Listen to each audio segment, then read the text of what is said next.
Uh-oh. Is this good? Yeah. I'm just gonna keep changing my height. Yeah. I take voice lessons from Dr. Whitfield, and since he was a leader of the program, he had kind of brought it up a little bit in our voice seminar, and I had seen brochures and posters around with this beautiful picture of Italy on it, and I was like, that sounds really cool. And since it involved music as well, I was like, wow, that's, yeah. So, yeah, I enjoy traveling, and I have never been to Italy, so that was really cool. My good friend Ben Kinkwale, he mentioned it to me, and my dad was a student in Trieste for a couple months when he was around my age, and I emailed him about it, and he was like, definitely go do it. I know the area really well. You're gonna have a blast. And I was like, okay. It was really surprising to see, even with the language barrier, how kind and generous people were with their time and with just their things in general. And also surprising how late they eat dinner. It's like 8 o'clock. It's ridiculous. But yeah. It was probably like the second night there. We're all super jet lagged, and we're just like, let's go get pizza. We're gonna go get pizza. So we all like stumble, go get pizza, take it down to the port, and just, it was a really good time just getting to know everyone, just hanging out, watching the beautiful sunset. It was a lot of fun. It's only $5 too.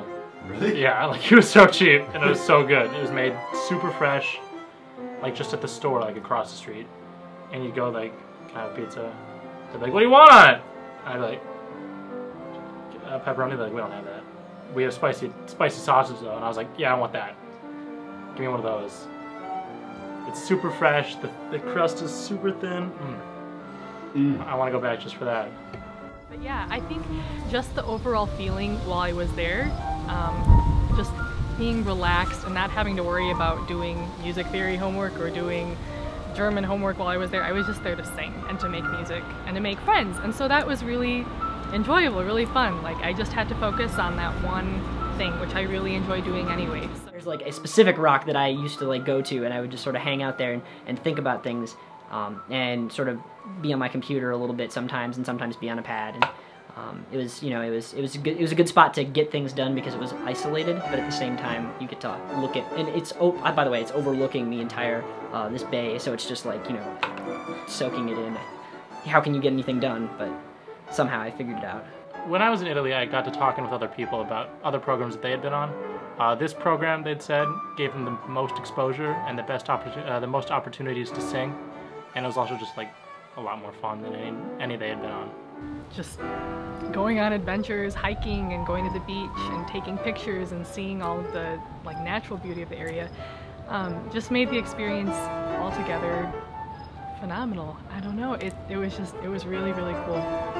As a student of composition, primarily I'm looking, you know, for things that can sort of help me to how to understand instruments that I don't play a little bit better. And one of the things that was the most helpful and the coolest thing that I think my coolest interaction with an instrumental faculty member was actually with Dr. Martin, and he gave me this little sheet and he explained to me how double stop trills work. And it pretty much just like, it blew my mind, and I you know, caused all of these me to have all these ideas that I wanted to sort of explore and do different things. So it was really cool to sort of see him and have that opportunity to work with him in such close contact and be asking as many questions as I could possibly think of. I mean, there are people that I know that go to this school that I didn't even know, that I'm like, we're like best friends now. I mean, it's pretty weird to think that you wouldn't have had this relationship, you wouldn't have had this opportunity to get to know somebody that is in that close of a proximity to you before even, you know, before IMFA. So I mean, it's a great place to, I mean, really, you can meet a lot of people, and I feel that my connections that I have made there are gonna go, and they're gonna last for a very long time in terms of professional relationships and personal relationships. We have Facebook groups going. Every Monday we have a Memory Monday going. I don't know who started that. It's kind of cheesy, but it's always fun just to see like who's up to what or whatever. Like what can we remember about that awesome time? I'm in like a group message with everyone. So like I get like 20 messages a day from everybody as me. I've learned a lot, and I'll definitely keep a lot from that. It was an amazing, amazing trip.